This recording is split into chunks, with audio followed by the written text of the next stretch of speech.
want to talk about the retelling, which is when you take a well-known story and you make it into your own somehow. This can be done like how the movie Clueless remade Jane Austen's Emma. It can also be done like how Marissa Meyer did a cyborg version of Cinderella in her novel Cinder.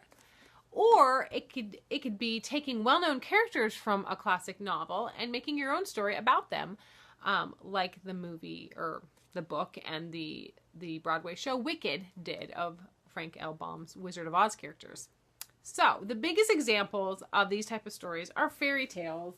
And here's the Brothers Grimm book I have, which is filled with fairy tales that people could legally remake into a story of their own. The biggest example of this is fairy tales, but there are lots of stories that can be retold. You can retell classics like Dickens, Shakespeare. You can retell mythology, Bible stories. You can retell superhero stories as well, ancient myths, all kinds of things. Retellings have been around for a really long time as well, and people are still telling the same stories over and over and over. And a lot of times I'll hear that editors and agents are just sick to death of retellings, but then I find that they're still willing to look at them because readers don't get tired of them. Now, some people do. I kind of get tired of retellings, but there are plenty of readers that don't. And so if you have a particular story that is speaking to you, it could be a really good route to go when you're coming up with a story for publication. So why do it? Why do people keep retelling those stories? Like I said, readers love them. They're familiar tales. They bring about a sense of nostalgia.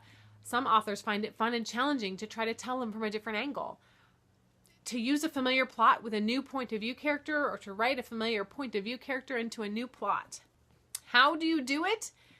Here are some ideas to get you started if you're thinking about doing a retelling.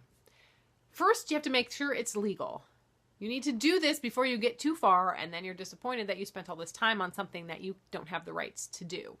I will have more on the legal part in a bit. Number 2, read the original. If you're reading one of the Brothers Grimm stories or even a Hans Christian Andersen one, you might be surprised how short they are and how different they are from the version that you're familiar with. The Little Mermaid does not end happily. If you're reading a comic book, you may be shocked just how long they are. Number 3, make sure you understand the original story. Most classic fairy tales were cautionary tales that made a lot more sense to the people living during the time they were written than they do to us today. If you're writing a retelling of a more contemporary story, you still want to know what the original author was all about, because there will be a lot of diehard fans that you don't want to upset. Number 4, read as many retellings of that story as you can. It's important for you to know what's already out there so that you're not copying something that's already been done. You can't know from just reading descriptions on Amazon.com either. You need to dive in and see what's out there already by reading them yourself. Number 5, take notes as you read. Study the original, study the retellings, write things down, be thinking which characters speak to you, what plot points intrigue you. Was there a question in the story that was left unexplored that you might be able to explore? Write down those notes as you read so you won't forget what ideas come to you. Number 6, write a history of life before the original story took place and maybe a future telling of what might have happened after the story. This will give you ideas of things that you might be able to play with and where you could take your own story. Number 7, make a plan. Your retelling must be a story that stands on its own. So how are you going to go about doing it?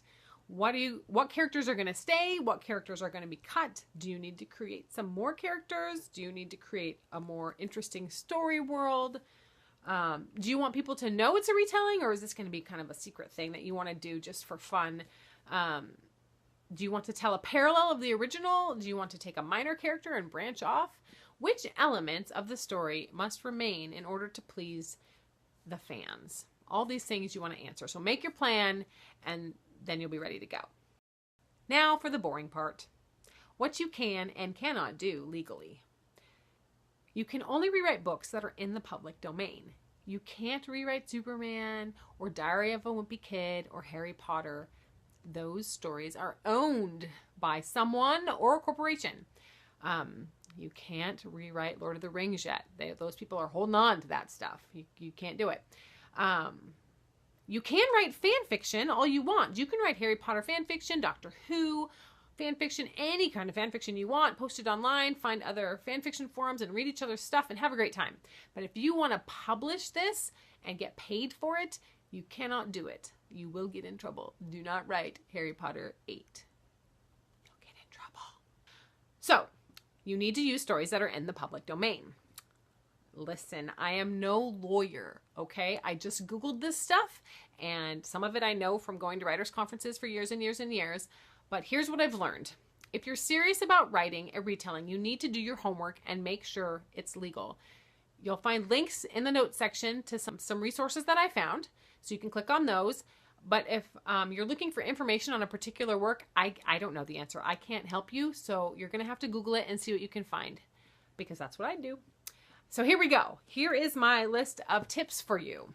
Works published before 1923. There is no copyright protection on anything published before the year 1923. It's in the public domain. Have at it. Works published between 1923 and 1963 without a copyright notice. Any works that were published without copyright notices between 1923 and 1963 are part of the public domain. You can use those works. Next, we have works published between 1923 and 1963 that did have a copyright notice, but the publisher did not renew the copyright notice. Those books are no longer under copyright protection. They are now in the public domain. Works published between 1923 and 1963 that had a copyright notice and they did renew their copyright. A copyright lasts for 95 years after the publication date. So you need to find out which publication date or renewal of the copyright date is the most recent and take 95 years from that. Works published between 1964 and 1977 that had a copyright notice, copyrights on these works automatically renew for a second term. So you got to wait longer on those pieces of work. Works published between 1978 and the modern current day, copyrights last for the life of the author plus 70 years. So if I die, you have to wait 70 years before you can get your hands on any of my stories. I know, right? Bummer. If a corporation published a work, however, the copyright lasts for 95 years after the publication or 120 years after the creation, whichever expires first.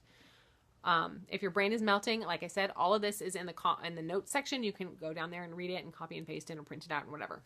If it's me, I would just stick with the really, really old stuff before 1923 to be safe, because I don't want anybody getting mad at me. Where things get fuzzy. Those of you who've read stories like the Brothers Grimm likely know how different those old school fairy tales are from the ones you've watched on TV or in the movies. Technically, it's those old stories that are in the public domain, not the modern day versions. So not the Disney version. So you have to be careful that what you're taking your story from is the old thing, not Disney's version of it, because Disney owns that. They don't own Cinderella, but they do own Gus Gus and Jack and the dog that runs in his sleep and all those kinds of things. So you have to be careful and make sure you're taking from the right source material. So with Cinderella, you need to read the Charles Perrault version because he died in 1703 and his stories are totally fair game. So what can you use? I dug around the interweb and I made a list for you of works that are in the public domain. To make it easier, all these stories were published before 1923, so they're all safe, they're all fair game.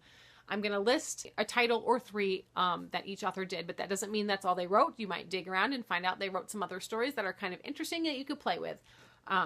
So here we go. We've got Louisa May Alcott, well known for Little Women.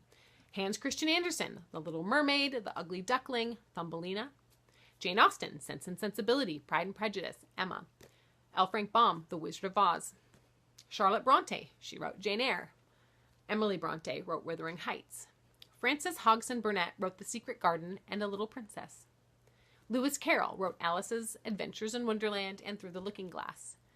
Miguel de Cervantes Saavedra, I think, wrote Don Quixote. Geoffrey Chaucer wrote the Canterbury Tales. Dante wrote the Divine Comedy. George Eliot, whose real name was Mary Ann Evans, wrote Silas Marner and Middlemarch. James Fenimore Cooper wrote The Last of the Mohicans and The Deerslayer. Daniel Defoe wrote Robinson Crusoe and Moll Flanders. Charles Dickens wrote A Christmas Carol, Oliver Twist, and A Tale of Two Cities, Alexander Dumas wrote The Count of Monte Cristo, The Three Musketeers, and The Man in the Iron Mask. All of those are amazing stories. I'm just saying. Fyodor Dostoevsky.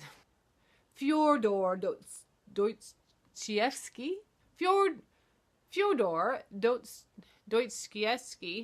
Dostoevsky. I can't say it. He wrote Crime and Punishment and The Brothers Karamazov. Henry Fielding wrote The History of Tom Jones and A Foundling. Kenneth Grahame wrote The Wind in the Willows. Brothers Grimm was the first to pen many classic fairy tales. You can grab one of their books and read all kinds of stuff. Nathaniel Hawthorne wrote The Scarlet Letter. Thomas Hobbes wrote Leviathan. Homer wrote the Iliad and the Odyssey. Victor Hugo wrote Les Miserables and The Hunchback of Notre Dame. Washington Irving wrote Rip Van Winkle and The Legend of Sleepy Hollow. Fabulous story. Jack London wrote The Call of the Wild and Sea Wolf and White Fang. Niccolo Machiavelli wrote The Prince. John Milton wrote Paradise Lost. Herman Melville wrote Moby Dick. L.M. Montgomery wrote Anne of Green Gables. Charles Perrault is the father of many fairy tale retellings. Edgar Allan Poe wrote The Raven, The Pit and the Pendulum, and The Telltale Heart. William Shakespeare wrote Romeo and Juliet, Hamlet, Macbeth, The Taming of the Shrew. George Bernard Shaw wrote Pygmalion. Mary Shelley wrote Frankenstein. Robert Louis Stevenson wrote Treasure Island and The Strange Case of Dr. Jekyll and Mr. Hyde. Bram Stoker wrote Dracula. Jonathan Swift wrote Gulliver's Travels. Leo Tolstoy wrote War and Peace and Anna Karenina. Mark Twain wrote Tom Sawyer, The Adventures of Huckleberry Finn, and The Prince and the Pauper. Nobody knows who wrote Beowulf. Jules Verne wrote Journey to the Center of the Earth, 20,000 Leagues Under the Sea, and Around the World in 80 Days. Voltaire wrote Candide. Oscar Wilde wrote The Picture of Dorian Gray and The Importance of Being Earnest, which is a fabulous story. Jonathan David Weiss wrote Swiss Family Robinson. So there you go. If you've been dying to do some retellings, there's a bunch of stories to get you started. And don't forget to look to the ancient myths and cultures and stories from all the different countries around the world. There's so much diversity and wonderful stories out there that you can look and find things that haven't been done. Look to different countries, look to different religions. What are some of your favorite retellings that are in the public domain? Share in the comments. And until next time, keep on writing. Fyodor Dostoevsky